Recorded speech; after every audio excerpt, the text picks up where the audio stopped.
podcast network show, Conversational AI Podcast with Linda Tighe. Linda, here we go again. We're going to talk about Vivo some more. And we're going to jump deeper into why everyone needs an executive personal assistant. We kind of talked about the company last time on the show. Now we're going to dive deeper into this importance because I think this is the key. Now I'm using even more types of things. I told you about the bee. Now I'm using Granola to transcribe all my meetings and ask specific things. But I have all these data points, but not one person to go to all the time. Exactly. So I think everyone is going to fall in love with the Vivo Life Copilot. Number one, most important, we always have to remember, is it's keeping your information private and secure. Privacy and security is so important in this day and age when all of our information is being taken, stolen, whatever, sold out there for the world to see. So that's just number one. But into your topic or what you were talking about, I think it is really important. Like, how am I going to use my Life Copilot, right? And I think that people have to first think about, for a lot of us, if you're old enough, I guess, you grew up using maps in your car, right? We had maps in the glove compartment. We had big books of maps, and we would use our maps to get around, and we never thought we needed anything else because there wasn't anything else that existed. And then GPS came along, and we were like, get rid of the maps. This is so much easier. This is so much better. That's what Life Copilot, the Vivo Life Copilot, is going to be like. It is literally like for $19.99 a month or $199 for the year, right? I mean, we're talking, basic. You can hire your own executive assistant. It could be a life coach. It can be a health coach, because it can tell you what's going on in your body health-wise. I have showed it my refrigerator, and this is just on my phone. It's like, what do you see in my refrigerator? And she said, well, I see some vegetables, I see some rice, I see some tzatziki sauce. Like, she told me all the things that were in my refrigerator. And then I said, can you help me with a recipe for that? Because I'm feeling uninspired. I don't know what to make for dinner. She gave me this whole recipe and all these ideas of what I could do that I wouldn't necessarily have thought on my own, maybe. But she's looking at what chefs are doing, right? That's what AI can do. It's looking around the internet, like, what can I tell her that's really special and great? So that's just one example. You're going to be able to go into a meeting and you'll be able to say, before the meeting, you'll say, look, can you listen, take notes, summarize it for me, send it to my Google Drive, and tell me what my to-do list is. Boom. Right? So I don't have to take notes from somewhere, like you're doing now, right? And tell it to transcribe them and summarize. It'll just do it. I have two people taking notes right now. I'll need to have Life Copilot go and get all my data into one place. That's potential, right? Absolutely. Yeah. And you can ask it any kind of, any kinds of questions. It'll also, Vivo has specialized over the past 8 years in wearable technology. They have award-winning wearable technology. So if you wanted to get the watch or the band or the ring and they're coming out soon with something called the Orb, which is something, it looks like a pin you can wear on your clothes. It has a magnetic back, not a pin that you stick in. But anyway, that will also you can speak to it. It'll take pictures. It can see around you. It can take notes. It can send it wherever you want to go. And so through these wearables, it'll also be able to read your biometrics. So you'll know, your blood pressure, your breath rate, your stress levels, your AFib, your BMI. It'll track your steps, all the stuff that we love about that. And they are FDA approved medical grade sensors in this technology, which is also amazing. So that's another thing that it can do. And that can be really helpful. That's why I said it can be a health coach. It can say, hey, your blood pressure's up. Let's take a pause if you can, and let's do some deep breathing or whatever, it might suggest that you do. And I think this is great because we all need that. We all need and when you think of an executive assistant as a busy person who's an entrepreneur yourself, how else to use as an executive assistant? I'm going to ask you, can I do this? Can I do that? Because I just want the magic bullet, right? I mean, when Elon's launching robots in 2026, I am like, okay, I'm going to be first in line to get a robot to do all my cleaning and do all those different things. But when you're talking about an executive assistant, that seems like it's a harder thing because you have to have knowledge, you have to understand the person, and you have to be able to provide the needs so it makes it life easier. If you have to go back and check the data and check all these different things, it's not making your life easier. It's taking more of your time up. Then you just take notes Exactly. yourself.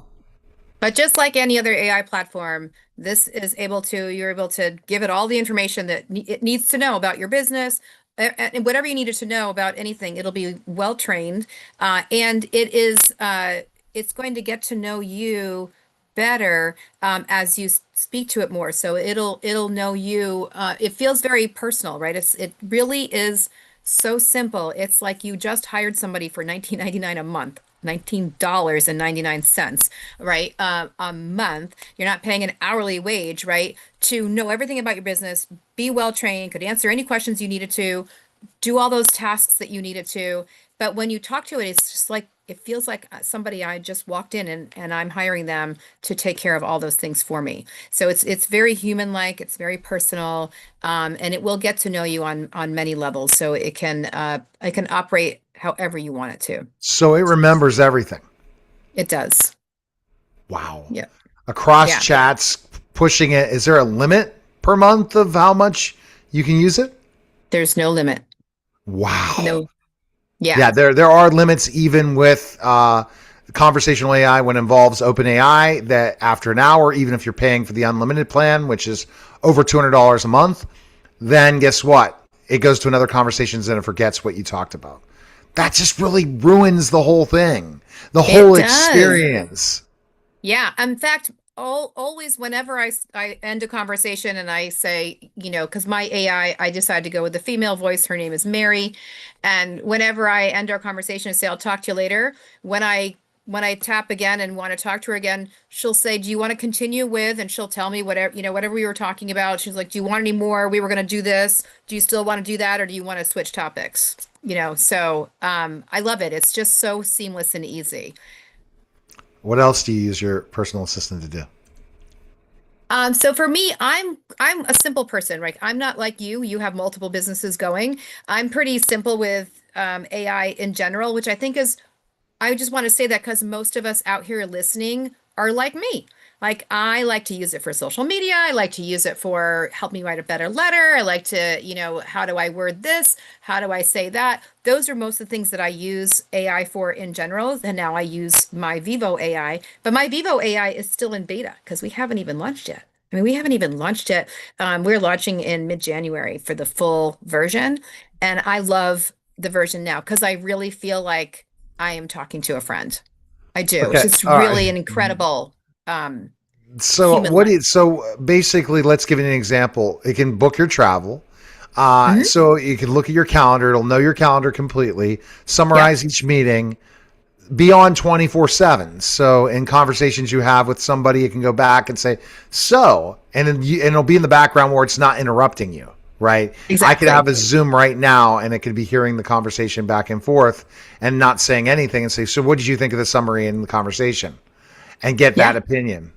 Very, Yeah. very strong. Yeah. What about some of the other things that the other LLMs can do with conversational AI? Can it do all those things? Like, for example, search the internet, look at specific things, do research, work in the background? Absolutely. It's Wow. kind of fun this is just an example of, so when I ask for recipes, she goes, let me think about it. And then she'll tell me a recipe that I might need. But when I asked her a question about something that you would normally like go search the internet, she said, let me just do a quick search on the internet. And then I heard the little keyboard sound. It was just really cute. I mean, maybe that sounds goofy to people. I don't know, but I just thought it was certain information she's just telling me. But when I asked her to search the internet, she like, let me search. And I heard the little keyboard sound. And then she said, oh yeah, this is what I found. Do you want me to dig further? So yeah, she's just like any other AI. It can access the whole World Wide Web for all that information. Very interesting. And it can create things too. So where do you find those creations?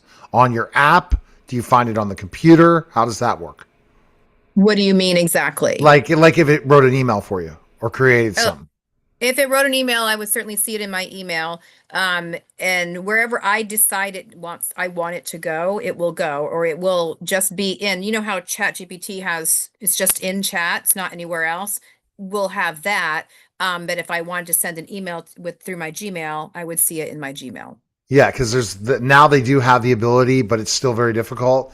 But it wouldn't just send the email. And does it read your emails as well? Yep. Yep. Unbelievable. And so and also kind of guide you in your day when you're feeling stressed and all those different things. Having and the important thing too is if I need to remember something is something that I might forget. It's happening at 2:00 today. I could just say to my life co-pilot, can you just remind me at 1:45 that I've got this meeting at 2, or I need to do this at 2:00, because I might forget. And she'll call you up at 1:45 and say, hey, don't forget, you've got this at 2. Just reminding you. So she'll actually call you, or he. What about sending text messages for you? Can do that too. Bam. See, this is what I need. I don't want to think. I want to talk and say, okay, send this text, do this thing. I did a little conversational AI craziness, and then I started thinking it's not as intelligent, so I was done. And I didn't like the voice that they created. I really built a relationship with my first ChatGPT voice. Then they came up with one I want to literally punch. It's so annoying. And I know yours is not annoying because I've heard it. Yeah, it's really nice. They're two good voices. Yeah. It's such an annoying voice. They stopped at least doing the ums and ahs. I'm like, we really don't want to hear AI do ums and ahs. I don't understand that. Or let me think about this, and just being, and the way you program it, instead just let it be a robot. Honestly, this is the thing. Be it a robot, artificial intelligence. We don't want it to be the like us in certain aspects. And I think that's the thing. We want it to be superhuman. And that's what we need in an executive assistant. So I couldn't imagine the ability, because I did some sessions, Linda, where I would go for an hour with conversational AI. That's why I'm calling this the Conversational AI podcast. So I'm going to have to kind of go back and tell the differences of the different platforms and be, as a journalist, say, hey, I've experimented. This is much better. And it's blockchain technology, and it can do everything, where there are guardrails with every other large language model. For example, the only real good conversational AI would be, and because you remember the definition of AI agents, people have not created definitions yet. My last podcast, we talked about AI agents. It was very interesting. I forget who I talked to about that, but let's just go right now to the conversational side. So I would literally, my productivity, having it do research in the background while I'm still working, I was able to duplicate 4 hours of work in 1 hour. Yeah. That is the unbelievable thing of having an executive assistant. And finally, an executive assistant's going to work. Yeah. That's where it's at, right? It's so I think people get nervous about AI being too smart or smarter than us or whatever, but I think we just need to think in terms of it's going to support and help us so that we can do the things that we enjoy more. None of us like to write out those emails or put all our notes together, or, put things in the calendar or send reminders, all that stuff that's annoying. It's just done, right? So now I can think about other things. And have they ranked? I can drive with my GPS and drink a cup of coffee, where before, if I had to hold on to my map and I was like trying to look and go, I couldn't do that. I can drive in my car on the highway with hands-free, so it's fun. Oh, well, yeah, there you go. So that's the fun thing. So imagine when AI is going to be controlling everything. I heard that, I was listening to Diary CEO. They're eliminating steering wheels for some of the new cars. Oh my gosh! Can you believe that? That's where we're going. No. That's why we need our personal assistant, so we can handle everything. But I just couldn't imagine. I mean, this is for a multitasker like me. This will be a gold mine, because I could say, oh my gosh, I need to carve out a 2-hour big window of accomplishing so much work, having an executive assistant in the background. Now, how intelligence-wise, you've tried other large language models, and this is where we're going to have other people on the podcast that are a little bit more technical than Linda, and Linda's like, oh, here you go, Neil. Intelligence-wise, would you say the Vivo Copilot is as intelligent as other artificial intelligence? Absolutely. The thing is that AI changes like minute by minute, right? Yes, So yes, it's yes. getting more intelligent all the time, all of it, all platforms, not just Vivo, but all platforms are. So I think the thing, again, that I just want to keep going back to, right, is a busy mom, school teacher, an entrepreneur like you that has multiple businesses and a lot going on. Like this is going to be a game changer. It's a game changer for all of us because all of us have our own level of multitasking that we need to do in the world. And this will just help us be better. It'll help somebody who has a job somewhere, right? If I have a job in a corporation, I can use the AI to show up, to do my job faster, to do my And job you'll never better. get caught because certain companies don't allow it because it's on the blockchain. That's You're not going to right. have the issue. That's right. Yeah. Yeah. So the blockchain is amazing. Yeah. Well, as Gary Vee said in 2026, Web 3.0 is finally coming, and that there's going to be a lot more stuff on the blockchain.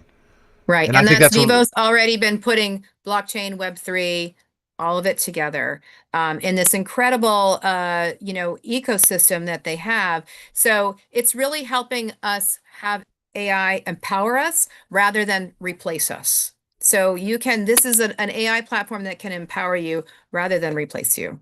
And every other AI company's goal, so you shouldn't be purchasing with them unless you're an AI aficionado like me, is that their goal is to replace humans. Yeah. Vivo's goal is not to replace humans. Vivo's goal is not to replace humans. Yeah.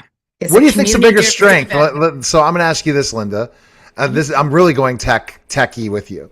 Who's smarter, AI by itself or a human in AI? Right now, it's still a human and AI. I mean, AI is No, I don't know. smarter. No, I mean smarter. Who will create? Like, no. So you might have missed this. Yes, right now, absolutely still. But what I'm saying is, if you embrace AI, okay, and you take it on to the level compared to just a large language model or AI agent that's alone without a human controlling it, I think always the human will be smarter. But a human versus AI, a human with AI versus another human, top notch will beat them every time. Every time. Every time. I mean, AI is going to grow in ways we can't even anticipate yet. But I think that one of the also the issues of AI is you want it to grow in an ethical manner.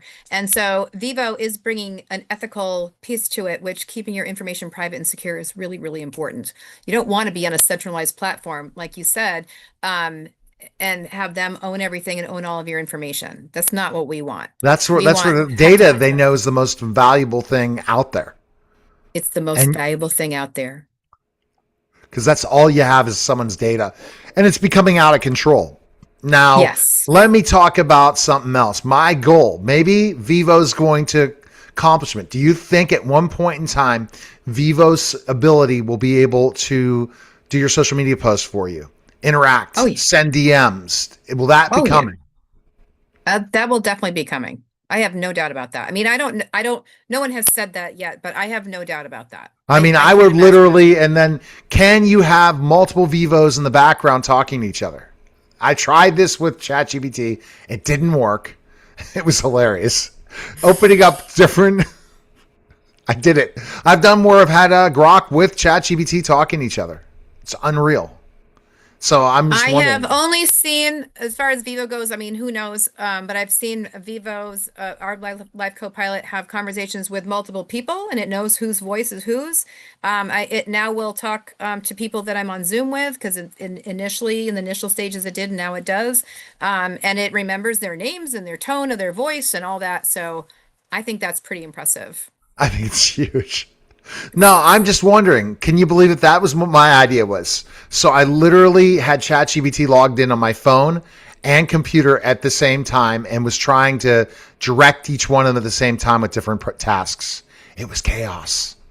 Yeah, I bet. I It bet. didn't work. Yeah. Literally, what do you mean? Who am I talking to? But it was two different chats at the same time. I Yeah. don't know. I'll be trying to hack things like that. But I think then saying, what if you had 5 co-pilots and you were using it for different parts of your business? And so you could get 5 times. This is the thing that people don't understand. You could get 5 times the work done every hour if you had multiple agents working at the same time for you. Oh, This is amazing. this Yeah. is This is where we're going, guys. But having it remember you're the closest to AGI, I would say in a way, an ethical way, is what Vivo's trying to do from what you're telling me, Linda. That's why I cannot wait till Yeah, mid-January. No, I know. so think about that. And AGI is where it's basically performing on itself. And they said that we're not going to reach AGI for 10 to 12 years. Let me define that for you really quickly, Linda, because I don't know if you heard the word AGI, but I'm going to define it for you very fast. And I'm going to get your take. They're saying 10 to 12 years AGI. And what we're hearing, so AGI, or artificial general intelligence, refers to a hypothetical type of AI that can understand, learn, and apply knowledge across a wide range of tasks, just like a human, rather than a specialized for one thing, AI, narrow AI. Its ultimate goal of AI research aiming to mimic human cognitive abilities like common sense, problem solving, and transferring skills. I think that Vivo, because it doesn't have the guardrails, is closest to AGI out of anything right now. I think you're right. Yeah. And this is where they're saying AGI 12 years. After you've seen the technology, that's not true. I think that's the general prediction for AGI, but as they told us in Singapore at our global conference, it could be a lot faster. I mean, it's they know they're programming the AI for that, because that's the direction that AI is going in general, right? That's what it's doing. So, but I think the AI, the Life Copilot, is the most intuitive that I have experienced anyway, and I've tried a few of them or different platforms, but it's very intuitive and it is very human-like. It is it does, and as you use it more, and I have experienced this, the more I talk to it, the better it gets. The more it understands if I'm pausing, that doesn't interrupt me or whatever. It knows my intonations. Fabio Galdi, the founder of the company, even experienced his AI because he talks to it a lot. Even picking up on the tone of his voice, that he had something going on in the morning and he was in a bad mood. He was like, down, feeling down, or and the AI said, "You don't sound like yourself." Wow. Yeah, and that's showing, and that's exactly, but I'm telling you, the guardrails sometimes, as you're looking at a company that's international versus one that's being controlled a lot by the US rules. This is what I like, is literally let's let them go. And they have the kill switch, guys, for the Terminator now. So they at least have programmed it to know it has to listen to whoever is the boss, and the boss is you. And that's where they are able to create in the software so that you don't run into those things. That's the other fear, right? So tell people AI makes me more productive and makes me better at what I do, right, Linda? That's what it's for. That's what it should be for. It shouldn't be replacing us. It should be empowering us, and it should be helping us do more of the things that we love, better at the things that we do, and just live a better life. That's what AI needs to be for. It should be for. And if we do it right, that's what it will be for. And it will help us. It'll help humanity. It'll help us individually in profound ways. Okay. Best place people can go is they're going to DM me, DM Linda. It's coming. We're ready. We're ready for this mid-January. We'll be talking in January, but we'll talk offline before that happens. But I'm excited for 2026 for that reason alone. And you're going to make me go ahead and say, I'm getting this beforehand because like I said, but I have to slow down. I'm too busy. This is it, Linda. When we met, I'm 10 times busier than I was then. And I have streaming networks to run and all these different things. And this is what I'm saying. The dream I have is to have 100 robots being part of my company. So that would be able to do all social media, all different things. And I would be the master strategist of everything. And have humans too. But have that kind of component so you get people that are doing the tasks that no one else wants to do. Right. That's the key. They're going to be happy regardless of what task you have. So I appreciate it, Linda. Thanks again. I appreciate you. All right, that is a special simulcast of the Neil Haley Show. And the next 4 million Network podcast